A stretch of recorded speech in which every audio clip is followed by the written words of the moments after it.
வணக்கம். மூன் செய்திகளுக்காக உண்ணாமலை சம்பந்தம். இன்றைய முதன்மை செய்திகள்.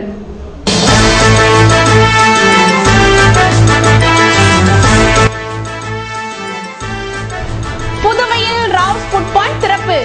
அமைச்சர்கள், சட்டமன்ற உறுப்பினர்கள், வியாபார பிரமுகர்கள், நண்பர்கள் பங்கேற்பு.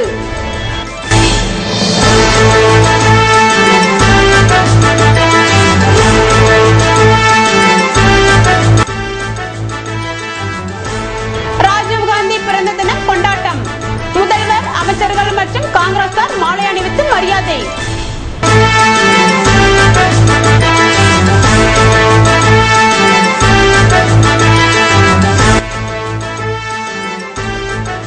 உறுதிமொழி ஆலோசனை கூட்டம்.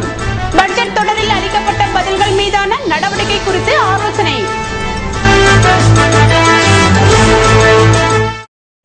இனி விரிவான செய்திகள். புதுவை மறைமலை அடிகள் சாலையில் புதிதாக திறக்கப்பட்டுள்ள ராவ்ஸ் ஃபுட் பாயிண்ட் ரெஸ்டாரண்ட் திறப்பு விழாவில் அமைச்சர் பன்னீர்செல்வம், காங்கிரஸ் பிரமுகர் ஜான்குமார் உட்பட பலர் கலந்து கொண்டனர். புதுவை மறைமலை அடிகள் சாலையில் நெல்லித்தோப்பு சிக்னல் அருகே அமைந்துள்ள ராவ்ஸ் ஃபுட் பாயிண்ட் சைவ அசைவ ரெஸ்டாரண்ட் திறப்பு விழா புதன்கிழமை காலை நடைபெற்றது.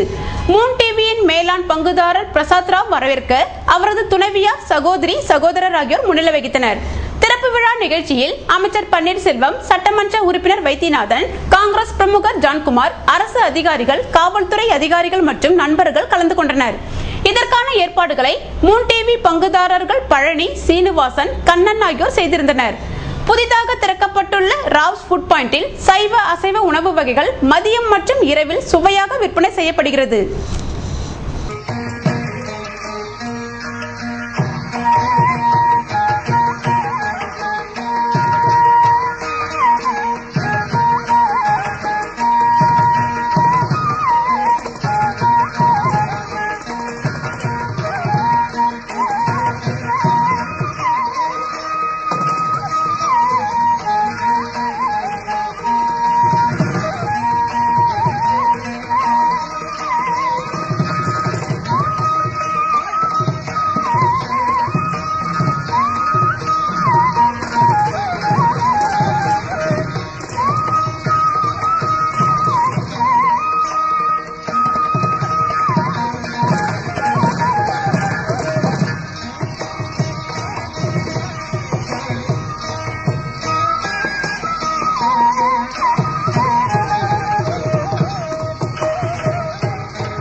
புதுவையில்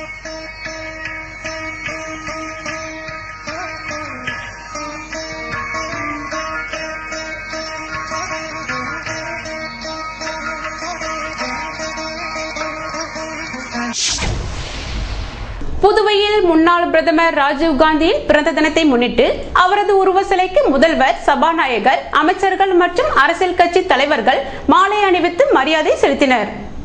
புதுவை செய்தி மற்றும் விளம்பரத்துறை சார்பில் முன்னாள் பிரதமர் ராஜீவ் காந்தியின் பிறந்தநாள் விழா புதன்கிழமை கொண்டாடப்பட்டது. இதனையொட்டி தட்டாஞ்சாவடி சாலை சந்திப்பில் உள்ள ராஜீவ்காந்தி உருவ சிலைக்கு முதல்வர் ரங்கசாமி, சபாநாயகர் சபாபதி, அமைச்சர்கள் ராஜவேலு, பன்னீர்செல்வம், தியாகராஜன், சட்டமன்ற உறுப்பினர்கள் வைத்தியநாதன், கார்த்திகேயன், என்ஆர் காங்கிரஸ் பொதுச் செயலாளர் பாலன் மற்றும் பலர் மாலை அணிவித்து மரியாதை செலுத்தினர். இதனைத் தொடர்ந்து சர்வ சமய பிரார்த்தனை நடைபெற்றது. அப்போது மத நல்லிணக்க உறுதிமொழி எடுத்துக் கொள்ளப்பட்டது. இதனை முதல்வர் ரங்கசாமி வாசிக்க மற்றவர்கள் திரும்ப வாசித்து உறுதிமொழி எடுத்துக் கொண்டனர். இதேபோல் புதுப்பிக்கவல்ல எரிசக்தி முகமை சார்பிலும் உறுதிமொழி எடுத்துக் கொள்ளப்பட்டது. இதேபோன்று புதுவை காங்கிரஸ் சார்பில் அதன் தலைவர் சுப்பிரமணியன், எதிர்க்கட்சி தலைவர் வைத்திலிங்கம், சட்டமன்ற முன்னாள் அமைச்சர் கந்தசாமி உள்பட பலர் கலந்து கொண்டு மாலை அணிவித்து மரியாதை செலுத்தினர். புதுவை சட்டசபை வளாகத்தில் நடைபெற்ற கூட்டத்தில் கட்சி கூட்டத்தொடரில் கொடுக்கப்பட்ட உறுதிமொழிகள் குறித்து விவாதிக்கப்பட்டது. புதுச்சேரி அரசு சட்டப்பேரவையில் கடந்த 2011, 2012 மற்றும் 2013 ஆண்டு நடைபெற்ற கூட்டத்தொடரில் எழுப்பப்பட்ட கேள்விகளுக்கு அளிக்கப்பட்ட பதில்கள் மீது உறுதிமொழி பற்றிய ஆலோசனை கூட்டம் புதுச்சேரி சட்டப்பேரவையில் புதன்கிழமையன்று கமிட்டி அரங்கில் நடைபெற்றது. கூட்டத்திற்கு அரசு உறுதிமொழி கூட்டத்தின் தலைவரும் அரசு கொறடாவுமான நேரு தலைமை தாங்கினார். இக்கூட்டத்தில் உறுதிமொழி குழு உறுப்பினர்களும் சட்டப்பேரவை உறுப்பினர்களுமாக PR சிவா கலந்து கொண்டனர். மேலும் சட்டப்பேரவை செயலாளர் மோகன்தாஸ் மற்றும் ஆலோசனை கூட்டத்தின் போது அரசு உயர் அதிகாரிகளான சுகாதாரத்துறை இயக்குனர் ராமன், உள்ளாட்சித்துறை இயக்குனர் வல்லவன், நில அளவை பதிவேட்டுத்துறை இயக்குனர் தினேஷ், புதுச்சேரி நகராட்சி ஆணையர் ராஜமாணிக்கம், உழவர்கரை நகராட்சி ஆணையர், இந்திரா காந்தி அரசு பொது மருத்துவமனை மருத்துவ கண்காணிப்பாளர் மோகன்குமார் மற்றும் அரசு கொறடாவின் நேர்முக உதவியாளர் சாய்நாதன் அதிகாரிகளும் கலந்து கொண்டனர். புதுவை லாசுப்பேட்டையை சேர்ந்த பயனாளிகளுக்கு கல்வீடு கட்டுவதற்கான மானிய தொகையை சட்டமன்ற உறுப்பினர் வைத்தியநாதன் வழங்கினார்.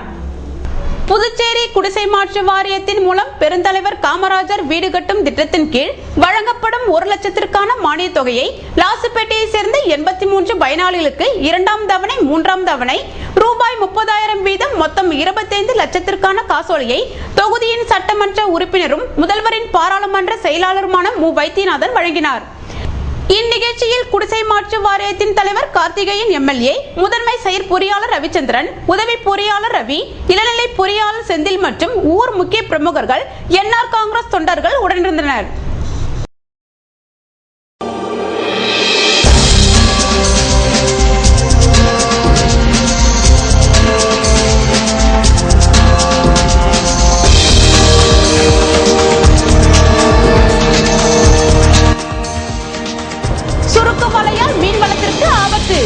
வாழ்வாதாரத்தை பாதுகாக்க புதுவை அரசு தடை செய்ய வேண்டும் என மீனவர்கள் கோரிக்கை.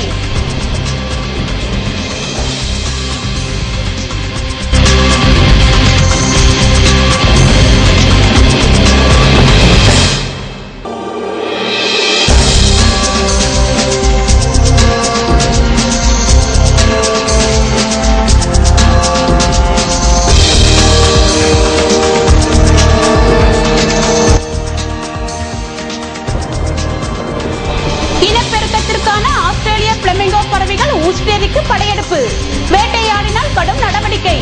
விளம்பர இடைவெளிக்கு பிறகு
நடைபெற்றன. பல்வேறு கோரிக்கையை வலியுறுத்தி நகராட்சி சுகாதார நற்பணி தொழிலாளர்கள் சங்கத்தினர் உள்ளிருப்பு போராட்டத்தில் ஈடுபட்டனர். பதவி உயர்வு உள்பட பல்வேறு கோரிக்கையை வலியுறுத்தி புதுவை நகராட்சி சுகாதார நற்பணி தொழிலாளர்கள் சங்கத்தினர் தொடர் போராட்டங்களை நடத்த முடிவெடுத்துள்ளனர். இதன் முதல் கட்டமாக உள்ளிருப்பு போராட்டம் புதன்கிழமை நடைபெற்றது. இதற்கு சங்க தலைவர் ஐயப்பன் தலைமை தாங்க சங்க கௌரவ தலைவர் லட்சுமணசாமி கண்டன உரையாற்றினார். இதில் சங்க நிர்வாகிகள் மற்றும் உறுப்பினர்கள் கலந்து கொண்டனர். இதன் தொடர்ச்சியாக தொடர்ந்து நகராட்சி ஊழியர்கள் போராட்டங்களை நடத்த உள்ளனர். புதுவை தாகூர் கலை கல்லூரியில் நடைபெற்ற சிறப்பு கருத்தரங்கில் மாணவ மாணவியர் கலந்து கொண்டனர். புதுவையின் தாய் கல்லூரியான தாகூர் கலை கல்லூரி தமிழ்துறை பல்துறை நோக்கில் சிலப்பதிகாரம் என்னும் தலைப்பில் மாணாக்கர்களுக்கான கருத்தரங்கத்தை தொடங்கியது. தொடக்க விழாவில் புதுவையிலிருந்தும் தமிழ்நாட்டிலிருந்தும் நிகழ்ச்சிக்கு வருகை தந்த முதல்வர்கள், பேராசிரியர்கள் மற்றும் இக்கருத்தரங்கத்தில் பங்கு கொண்ட கட்டுரையாளர்களையும் தமிழ்துறை மாணாக்கர்களையும் தமிழ்துறை தலைவர் முனைவர் தி. செல்வம் வரவேற்றார். புதுச்சேரி மொழியியல் பண்பாட்டு ஆராய்ச்சி நிறுவன பேராசிரியர் சிலம்பு நா. செல்வராசு தலைமை உரை வழங்கினார். தாகூர் கலை கல்லூரி முதல்வர் தமிழரசி தமிழ்மணி முன்னிலை வகித்தார். அண்ணாமலை பல்கலைக்கழக தொலைதூர கல்வி இயக்ககர் தமிழ்துறை பேராசிரியர் நெல்லையப்பன் கருத்தரங்க மலரை வெளியிட்டு நோக்க உரை வழங்கினார். மத்திய கலால் துறை கண்காணிப்பாளர் வாழ்த்துரை வழங்கினார். தமிழ் இலக்கியம் 3ஆம் ஆண்டு மாணாக்கர் கார்த்திகேயன் நன்றி உரை வழங்கினார். காஞ்சி மாமுனிவர் பட்ட மேற்படிப்பு மைய பேராசிரியர் முனைவர் சத்தியசீலன் அமர்வுகளை தொடங்கி வைத்தார். பணி நிறைவு பெற்ற பஞ்சாங்கம் அமர்வு தலைவராக சிறப்பு செய்தார். கண்ணகி அரங்கு, கோவலன் அரங்கு, மாதவி அரங்கு, இளங்கோ அரங்கு என்னும் 4 அமர்வுகளில் பேராசிரியர்களும் ஆய்வாளர்களும் தங்கள் ஆய்வு கட்டுரைகளை வழங்கினர். நிறைவு விழாவில் கட்டுரை அளித்த பேராசிரியர்களையும் தமிழ்துறை மாணாக்கர்களையும் தமிழ்துறை துணை பேராசிரியர் மணி வரவேற்றார். புதுவை பல்கலைக்கழக புல முதன்மையர் இளமதி ஜானகிராமன் தலைமை உரை வழங்கினார். பாரதிதாசன் அரசினர் மகளிர் கல்லூரி தமிழ்துறை தலைவர் மு. ராஜாமணி முன்னிலை வகித்தார். சென்னை விவேகானந்தா கல்லூரி பேராசிரியர் கோ. தாமோதரன் சான்றிதழ் வழங்கி கருத்துரை வழங்கினார். புலவர் சிவ இளங்கோவன் வாழ்த்துரை வழங்கினார். புதுவை கடல் பகுதியில் தடை விதிக்கப்பட்ட சுருக்கு வலைகள் பயன்படுத்தப்பட்டு வருவதால் அரசு நடவடிக்கை எடுக்க வேண்டும் என கட்டுமர மீனவர்கள் கோரிக்கை விடுத்துள்ளனர். புதுவை மற்றும் தமிழக கடல் பகுதியில் மீன் இனப்பெருக்கத்தை முற்றிலும் பாதிக்கும் சுருக்கு வலைகளை பயன்படுத்தக் கூடாது என அரசு தடை விதித்துள்ளது. இந்த வலையில் மீன் குஞ்சுகள் அனைத்தும் சிக்கும் என்ற நிலை காரணமாக அரசு சுருக்கு வலைகளை பயன்படுத்தினால் நடவடிக்கை எடுக்கப்படும் என எச்சரித்துள்ளது. தமிழகத்தில் ராமேஸ்வரம் பகுதியில் இதுபோன்ற சுருக்கு வலையை பயன்படுத்திய மீனவர்களின் வலைகள், படகுகள் பறிமுதல் செய்யப்பட்டுள்ளன. ஆனால் புதுவையில் இதுபோன்ற நடவடிக்கை எதுவும் இல்லை. இதனால் கரையோர பகுதியில் விசைப்படகு மற்றும் பைபர் படகு மீனவர்கள் சுருக்கு வலைகளை பயன்படுத்தி மீன்பிடித்து வருகின்றனர். இதனால் கரையோர மீன்களை நம்பி பிழைப்பு நடத்தும் கட்டுமர மீனவர்கள் சுருக்கு வலைகளை பயன்படுத்துவோர் மீது நடவடிக்கை எடுக்க வேண்டும் என கோரிக்கை விடுத்துள்ளனர். புதுவை அருகே உள்ள உஸ்டேரிக்கு ஆஸ்திரேலிய பறவைகள் அதிகம் வந்திருப்பதால் அவைகளை வேட்டையாடுவோர் மீது கடும் நடவடிக்கை எடுக்கப்படும் என வனத்துறை எச்சரித்துள்ளது. வில்லியனூர் அருகே உள்ள உஸ்டேரிக்கு மழைக்காலம் துவங்குவதற்கு முன்பாக வெளிநாட்டிலிருந்து பறவைகள் வருவது வழக்கம். இந்த பறவைகள் இங்கு வந்து முட்டையிட்டு குஞ்சு பொரித்து கோடை வெயில் துவங்கும் முன்பாக தங்கள் இருப்பிடங்களுக்கு திரும்பி செல்வதை வழக்கமாக கொண்டுள்ளது. இதன்படி இந்த ஆண்டு மழை காலத்திற்கான அறிகுறிகள் தென்படுவதை ஒட்டி ஆஸ்திரேலியாவில் அதிகம் காணப்படும் பிளமிங்கோ பறவைகள் கூட்டம் கூட்டமாக உஸ்டேரிக்கு வர துவங்கியுள்ளன. பல ஆயிரம் கிலோமீட்டர் தொலைவில் இருந்து உஸ்டேரிக்கு வந்துள்ள இந்த பறவைகளை சிலர் வேட்டையாடுவதாக வனத்துறைக்கு புகார்கள் தெரிவிக்கப்பட்டுள்ளது. இதனிடையே உஸ்டேரியில் இனப்பெருக்கத்திற்காக வந்துள்ள பிளமிங்கோ பறவைகளை வேட்டையாடுவோர் மீது கடும் நடவடிக்கை எடுக்கப்படும் என வனத்துறை எச்சரித்துள்ளது. முதியோர் மற்றும் விதவை உதவித்தொகையை ஆதி திராவிடர் நலத்துறையின் மூலமாக வழங்க வேண்டும் என அம்பேத்கர் தொண்டர்படை வலியுறுத்தியுள்ளது. புரட்சியாளர் அம்பேத்கர் தொண்டர்படையின் மாநில பொதுக்குழு கூட்டம் அதன் தலைவர் பாவாடராயன் தலைமையில் புதன்கிழமை ரெவை சோசியல் சங்கத்தில் நடைபெற்றது. இதில் புதிய நிர்வாகிகள் நியமனம் செய்யப்பட்டனர். மாநிலம் அளவில் அமைப்பை பலப்படுத்துதல், புதுவை மாநிலம் முழுவதும் பல்வேறு கிளை முகாம் கட்டுவது எனவும் தீர்மானம் நிறைவேற்றப்பட்டது. புதுவை அரசு கடந்த 60 ஆண்டுகளாக நிலவி வந்த வரலாற்று பிழையை திருத்தி நவம்பர் 1ஆம் தேதி புதுச்சேரியின் விடுதலை நாளாக அறிவித்த முதலமைச்சருக்கு நன்றி தெரிவிக்கப்பட்டது. நாடு சுதந்திரம் அடைந்து 68 ஆண்டுகள் கடந்தும் தலித் மக்கள் வாழும் சேரி பகுதியில் சுகாதாரம் மற்றும் கழிப்பிடம் வசதி இல்லாத நிலை உள்ளது. மகளிர் மற்றும் குழந்தைகள் மேம்பாட்டுத்துறை மூலம் வழங்கும் முதியோர் விதவை, கணவனால் கைவிட்டோர் மற்றும் முதிர்கன்னி ஆகியோருக்கான உதவித்தொகை வழங்கப்படுகிறது. ஆதி திராவிடர் முதியோர் விதவை, கணவனால் கைவிட்டோர் மற்றும் முதிர்கன்னி ஆகியோருக்கான உதவித்தொகையை ஆதி திராவிடர் நலத்துறை மூலமாகவே வழங்க வேண்டும். அதேபோல் சமூக நலத்துறை மூலம் வழங்கப்படும் ஊனமுற்றோருக்கான உதவித்தொகையையும் ஆதி திராவிடர் நலத்துறை மூலமாகவே வழங்க வேண்டும் என்றும் பல்வேறு தீர்மானங்கள் நிறைவேற்றப்பட்டது.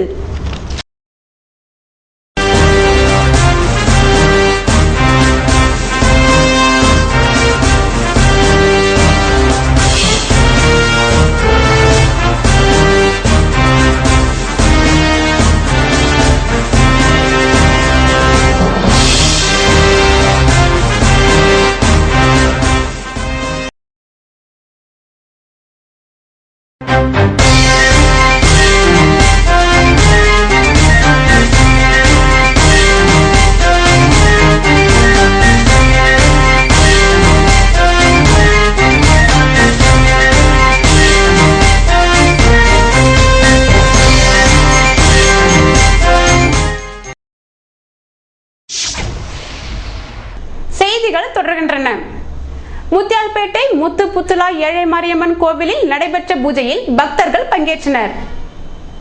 முத்தியால்பேட்டை செவராயப்பேட்டையில் அமைந்துள்ள முத்து புத்துலா ஏழை மாரியம்மன் ஆலயத்தின் வருடாந்திர திருவிழா செவராயப்பேட்டை பஞ்சாயத்து நிர்வாக குழு தலைவர் பாலசுப்ரமணியன் தலைமையில் விக்னேஸ்வர பூஜையும் அம்மனுக்கு அபிஷேக ஆராதனையுடன் பூங்கரகம் வீதி உலா வர கொடியேற்றத்துடன் தொடங்கியது. இதனைத் தொடர்ந்து மதுரை வீரனுக்கு ஊரணி பொங்கல் வைக்கப்பட்டது. இந்நிகழ்ச்சியில் செவராயப்பேட்டை பஞ்சாயத்து நிர்வாக குழு துணைத் தலைவர் சத்யசீலன், செயலாளர் மாறன், இணை செயலாளர் திருபால் முருகன், பொருளாளர் சரவணன் மற்றும் செவராயப்பேட்டை நகரவாசிகள் திரளான பக்தர்கள் சாமி தரிசனம் செய்தனர். இரவு 7 மணிக்கு விழுப்புரம் மாரங்கியூர் 7 ஸ்டார் குழுவினரின் தப்பட்டை ஆட்டம் வான வேடிக்கையுடன் அம்மன் வீதி உலா நடைபெற்றது.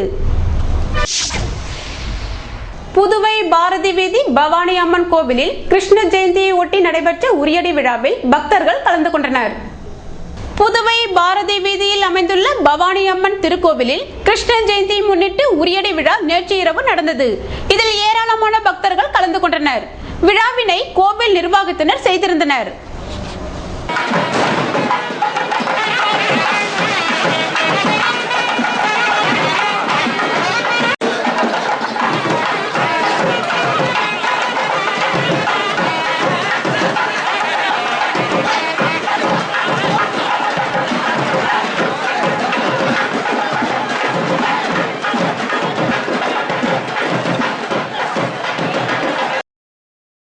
இன்றைய தங்கம் வெள்ளி விலை விபரம் வழங்குவோர் ஏவிஆர் ஸ்வர்ண மஹாலின் நவீன மங்கையின் நவநாகரீக நகைகள்.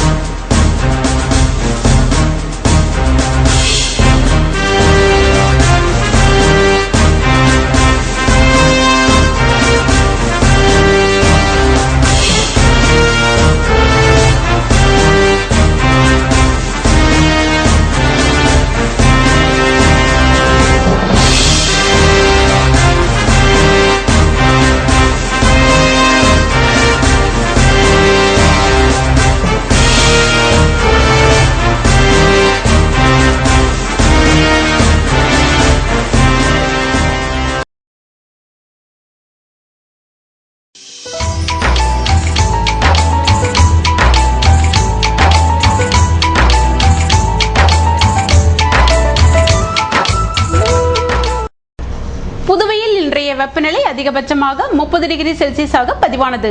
நாளைய வானிலை 31 டிகிரி செல்சியஸாக காணப்படுவதுடன் வானம் மேகமூட்டத்துடன் தென்படும் என வானிலை மையம் தெரிவித்துள்ளது. புதுவை கடற்கரையிலிருந்து சுமார் 50 கிலோமீட்டர் தூரம் வரை இன்று 3 அடியாக காணப்பட்ட கடல் அலை உயரம் நாளை 2 அடியாக காணப்படும் என்றும், தென்மேற்கு திசையிலிருந்து 21 கிலோமீட்டர் வேகத்தில் காற்று வீசும் என்று சென்னை வானிலை மையம் தெரிவித்துள்ளது.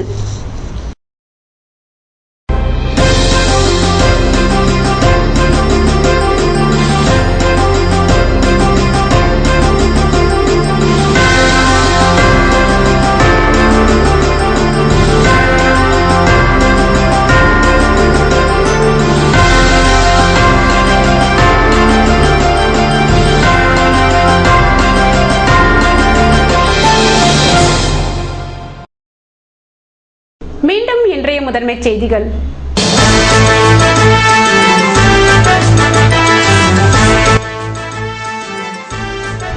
புதுவையில் ராவ்ஸ் ஃபுட் பாயிண்ட் திறப்பு. அமைச்சர்கள், சட்டமன்ற உறுப்பினர்கள், வியாபார பிரமுகர்கள், நண்பர்கள் பங்கேற்பு.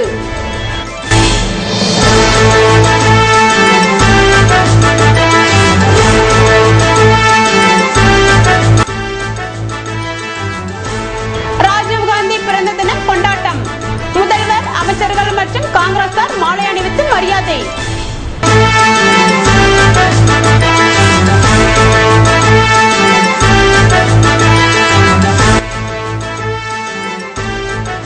உறுதிமொழி ஆலோசனை கூட்டம். பட்ஜெட் தொடரில் அளிக்கப்பட்ட பதில்கள் மீதான நடவடிக்கை குறித்து ஆலோசனை. இத்துடன் செய்திகள் நிறைவடைந்தன. வணக்கம்.